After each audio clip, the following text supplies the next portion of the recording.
Dogman squatted in our treehouse, or Dogman's Treehouse of Horror. Dear Scary Stories NYC. One time when my family figuratively flew south for the winter, my brother and I found out that our treehouse had been commandeered by someone far larger, more savage, hairier, and smellier than even our dad. We were more than a bit stunned to find out that Dogman was squatting in our treehouse. So when I was a kid through when I went away to college, we used to move up north each summer to various places where we had family in the Northeast, or we'd stay in our log cabin in the woods in Maine. When summer ended, though, we'd head back south to where our mother was a college professor and our dad worked in various fields that aren't relevant to this Dogman narrative. Dad joked that the whole point of all this was to avoid shoveling snow, which was my father and mother's greatest complaint in life, other than taxes. There was one year a little while back, like 2017 or 2018, when it snowed in Tallahassee though. Since both my brother and I had moved out, my parents had to hire some neighbor kids to shovel the snow for them. Anyway, where we lived was in a countrified suburb, not exactly where the rich live, but quite comfortable to us at least. If you looked at a map though, you saw that we were just a handful of miles from the Plank Road State Forest in northern Florida, which is in itself just a little bit to the east of Tallahassee. So while we were in a nice enough area, we were also right on the edge of some truly wild land as well. And sometimes the wilderness will wander out and come visit you in your home, if you live in a place like that. And that, I think, is a good enough intro. Now, let me tell you how it all went down. So we got back from the north that year by car, since we had stayed at a lake and wanted to bring a rowboat that we bought back with us. All along the ride back, we kept passing images of angry dogs. And sometimes we got barked and growled at by real ones as we got out to stretch our legs or get something to eat. It started to feel kind of weird, as though the computer program we were living in were having some kind of a dog glitch. Wherever we encountered a canine, it seemed to be hostile, toward us in particular. We even cut through this one main street in this one town, looking for an ice cream parlor. And the local movie theater was showing a double feature of Cujo and some other animal picture, I forget which. Of course, all I could see was the angry dog, Cujo, when I wasn't the only one, feeling kinda paranoid about it. When we finally got back to Florida, it wasn't as exciting as it usually had been. I mean, yeah, it was a relief to get out of the car and move back home, but there was this feeling of depression, like a dark cloud over our heads. We had become so jumpy with dogs leaping out at us from every angle that my father insisted on going in the house first and checking it all out, room by room, holding his autographed Al Kaline baseball bat, ready to conk any dog on the noggin that jumped out at him. And this made sense to the rest of us as well. We had actually become that jittery about angry dogs being out to get us. After things were moved in, we kind of felt silly about all that. Once things were set up to my parents' satisfaction, my brother and I were told we could go play in our treehouse. Our parents were going to order in pizza, which they'd bring out to us in the treehouse if it hadn't gotten too cold out by then. Although not as elated as usual, my brother and I were still happy to return to our treehouse at back for the first time in months. Our backyard was a glorious one. We were lucky to get to grow up there. A nice-sized lawn surrounded on the sides and back with enough trees to have adventures in, but not enough to get lost in. We were down south, so we had Spanish moss hanging from the trees. To me, that makes any patch of woods look creepier for some reason. Although there are palm trees in our part of Florida, we mainly had a northern assortment of trees over there where we lived, Like, oak trees, the kinds with acorns, and those big old weepy willows or whatever they call them. People up north told me that those trees don't exist in Florida, but we were in northern Florida, just a little south of Georgia. Anyway, just inside the first row of trees behind our yard, partially hidden in spots from the house, but easily visible where it counted, was our treehouse. My mother could hang a white sheet out of our second-story bedroom window when it was time for dinner or bed. Similarly, we could see her in the kitchen and signal to her from one part of our treehouse. This is why it's particularly interesting to me that nobody noticed the Dogman up in the house before my brother and I walked all the way out there and placed ourselves in mortal danger. I suppose we were all too busy moving back in and unpacking to spend any time studying the treehouse. Also, I guess we still felt silly that Dad had checked our house for angry dogs, so we had kind of let our guard down. All that stuff that had happened out on the road could stay out on the road.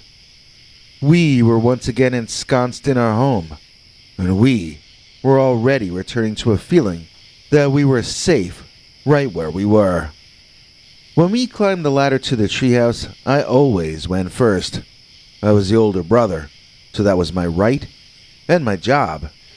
I'd poke my head up into the square hole in the corner of our treehouse and then climb on inside. In the early days, I used to look around first before climbing in, just in case something might be in there. Nothing ever had been, so this time I just climbed the ladder, planning on sticking my head through the hole and then climbing up without taking any precautions whatsoever. If I had climbed that ladder a little faster, or if the two of us had been quieter as we climbed, I might not have survived to tell you this story. I might have had my head bitten off in a literal manner. But fortunately for me and my brother, a huge animal head that looked like a mix between a wolf and a bear poked its angry self out of that square hole in the corner of the floor, snarling and growling and drooling all over me.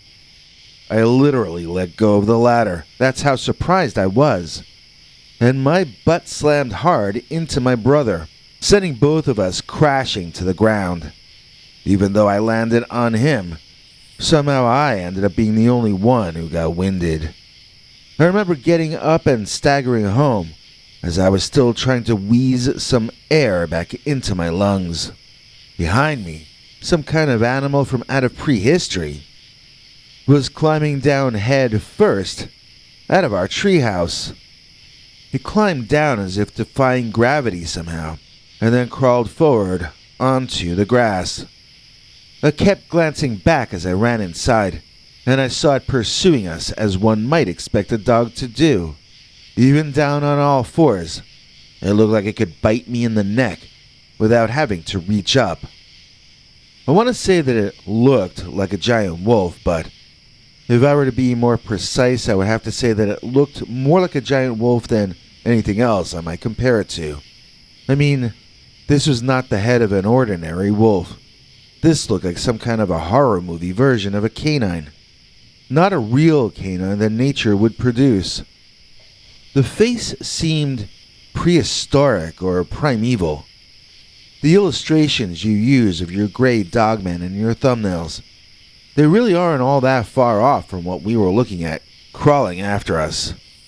There came a point, however, where the beast sort of reared back and stood up, like a man.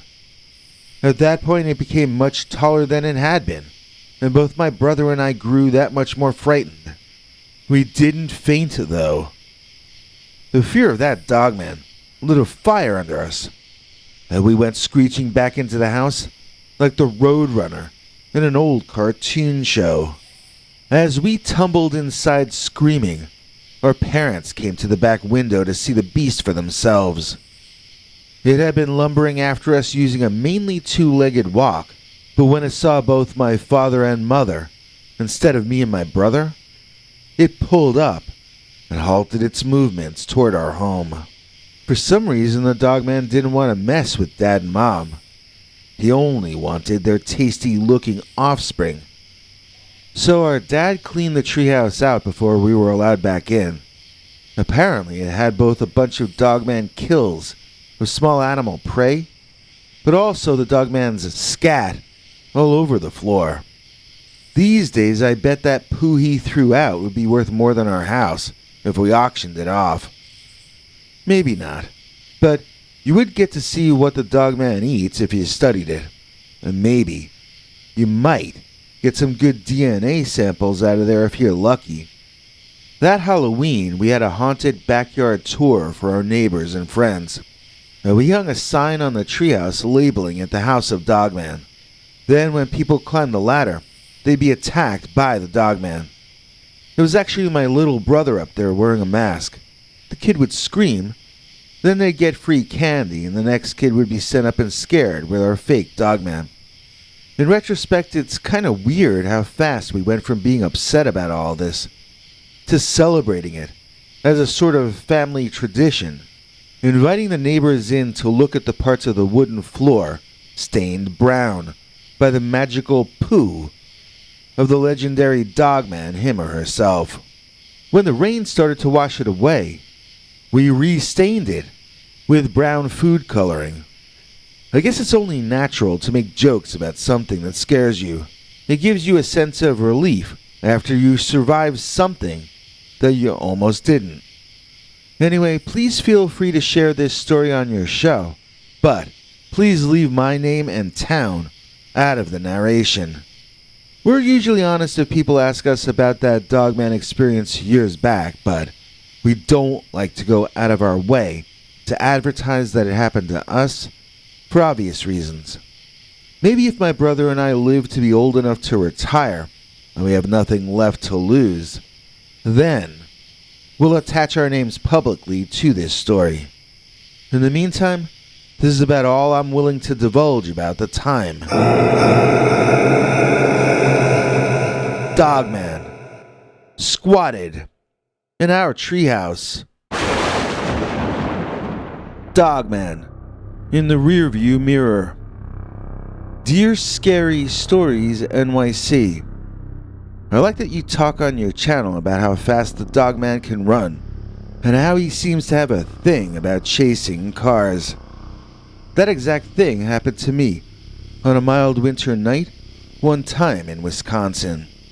What I mean to say is, I was a passenger in a car that a Wisconsin wolfman literally ran along right next to for an extended stretch. This happened long ago, before the invention of the cell phone. Well, at least it was before the invention of my father allowing me or my brother to own cell phones.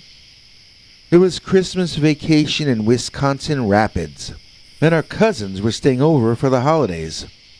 My cousin Sandy, who was a guy, had gotten his driver's license that year, and had driven his own car down to the Rapids along with his parents driving their car. So since he had his own car with him, and we didn't have to get up for school the next day, Sandy wanted to go visit a haunted road or a haunted bridge or something spooky like that. It was night, so his parents and mine argued about it for a while, initially not wanting to give us permission to go. After they had enough schnapps, though, they relented, and so I guess it was 5 of us teenagers jumping into that car to drive toward the northeast, which was the direction of Bloody Bride Bridge. It's actually just a modern-looking bridge passing over Wisconsin River these days. I'm not sure where a ghost could haunt you even if it tried over there now, but none of that matters to this story because we never even got that far. Don't worry, we got more than enough of the spooky long before we reached the bridge, and I'm going to tell you all about it. So if you leave from Wisconsin Rapids heading towards Stephen Point and the Route 66 bridge, which is the location of the original Bloody Bride Bridge, you can actually take Route 66 itself most of the way there. That was the way to go for us, as it was the closest thing to Route 666, and it sounded scary to us as kids. We'd ridden on that road a trillion times. Well, maybe not my cousins, but my family had, and it really never seemed scary at all. On that night, because of the context, it all seemed creepy. This was sort of our Halloween in December that year, I guess. The entire drive is only around a half hour, and we were only, I guess, 10 or 15 minutes into it, driving through a wooded area that had never looked so scary to me before. I had goosebumps all over. I was like pre-scared for what was about to happen next. And that was when, off in the distance, we saw something in the middle of the highway. We slowed down. Then Sandy shone the high beams on that thing out there. At first, it looked like a big brown mound of something, and I was afraid we were seeing a deceased deer or bear. Next, the thing moved, and I think I screamed even louder than the girls. We were acting like it was a zombie animal coming back to life. I mean, we were dumb kids hyped up on too much high fructose corn syrup and ghost stories, you know? But then that big brown mass stood up further, revealing itself to be a quite living wolf that seemed to stand as tall as our eye levels inside the car. I mean, it was standing on all fours out there, and it looked us directly in our eyes before it began to look unhappy.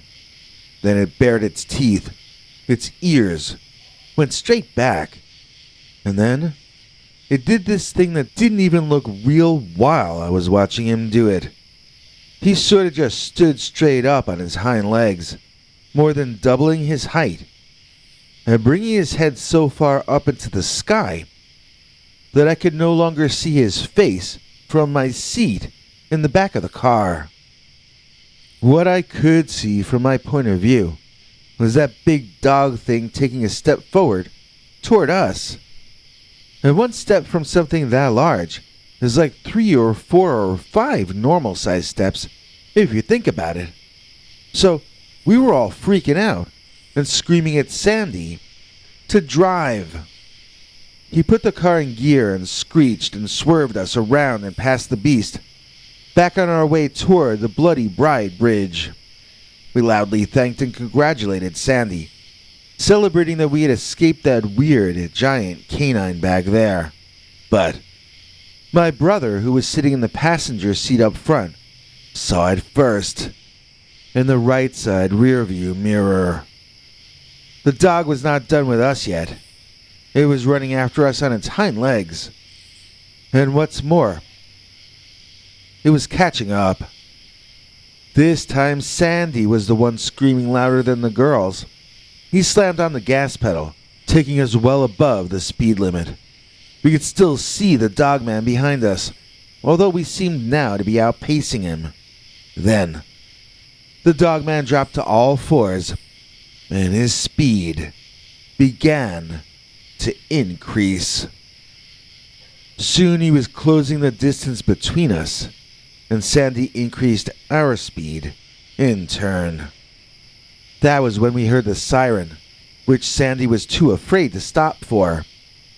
If you want to know how scary it is to be chased by a Dogman, well, apparently, it's even scarier than being chased by the police, because Sandy did not slow down until we all told him we could no longer see the Dogman behind us anywhere. Just like a Dogman to skedaddle when the heat arrives. So we got stopped short of the bridge and didn't see it that night. Poor Sandy got his license suspended, and the cops brought us all home to make sure we'd all get punished. The car had to be towed, and poor Sandy had to pay his parents back for the towing. It was a net loss all around. And you know what? None of it even had to happen if the Dogman hadn't been such a complete jerk. Who sleeps in the middle of the road anyway? Then again, it was Route 66, and we did keep calling it the Devil's Road as we drove over there. I suppose the Devil's Road is the Dogman's bed. And so that's my true tale of the time that my brother and my cousins and I got into a whole big pile of trouble because we ran into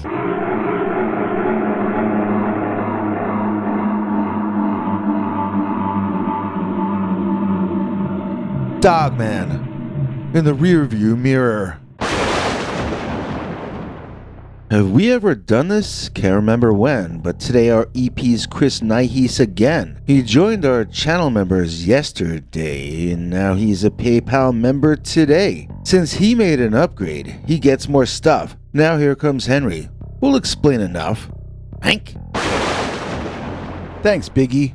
And thanks to all of you for watching this far. If you liked it, please click like. If you'd like to see more of our work, please subscribe.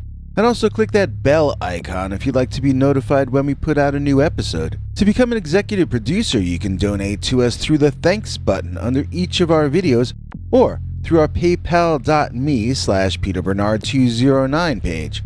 To receive cool perks like secret uncensored Dogman episodes far too wild to ever run on this channel, you can become a YouTube channel member by clicking the join button. Or join our PayPal subscribers club at peterbernard.com. Joining either at the $3 a month level or above gets you access to our over 25 hours of secret uncensored Dogman stories available nowhere else. Do you have a scary story about Dogman or some other kind of high strangeness that happened to you? Let us know by emailing us at scarystoriesnyc@gmail.com or by leaving us a voicemail message at 804-LA-SCARY. You may need to call back on that when it cuts off after I think 3 minutes. And if you don't want to do any of that stuff, thank you for simply watching to the end. Good night, and have a scary tomorrow.